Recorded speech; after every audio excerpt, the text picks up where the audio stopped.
I'm so happy to be here at HR Week in Warsaw. The atmosphere, it's like a perfect event.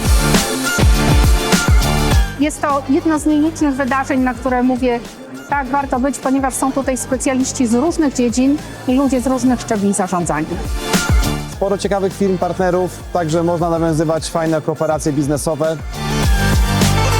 Anytime people get together with the intention of learning from each other, I think magic happens. So many people come together. We have good energy, good insights, good ideas, and a lot of room for doubt. That's the place to raise our doubts and question our own assumptions, what we know about organizations, what we know about HR, what we know about human being, and actually probably just by accident get a bit smarter in HR.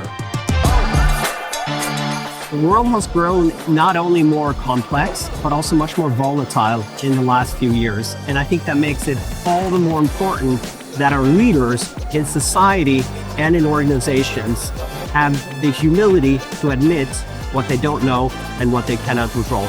Change is something which is always there, but nowadays there's so much going on, so the levels of uncertainty in leadership and organizations are very high. Słowo AI dzisiaj padło tyle razy, że trudno na tym nadążyć, ale to jest ten trend, o tym dzisiaj się mówi. AI is going to change people's jobs, people's roles, and HR needs to take a leading role in redesigning work. W czasach AI paradoksalnie najważniejszy będzie człowiek. I tutaj pojawia się wielki obszar dla HR, żeby bronił tego, że organizacje jednak zawsze będą tworzone przez ludzi.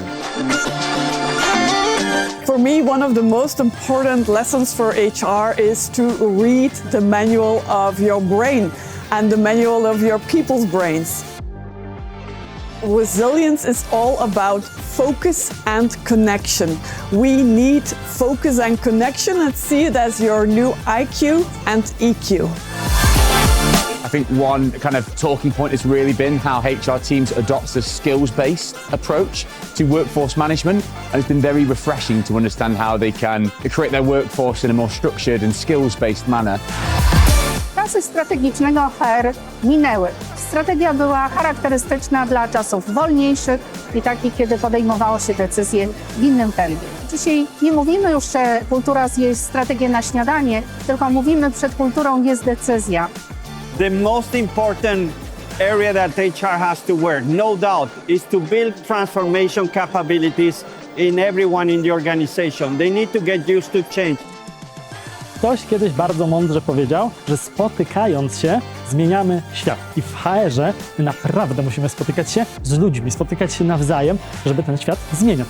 Big opportunity, big challenge, exciting times ahead. Tu naprawdę jest taka atmosfera, że ludzie chcą ze sobą rozmawiać. I to jest największa wartość tej inicjatywy HR Week Warsaw 2026. Good experience, good speakers, perfect organization. I'll be back next year.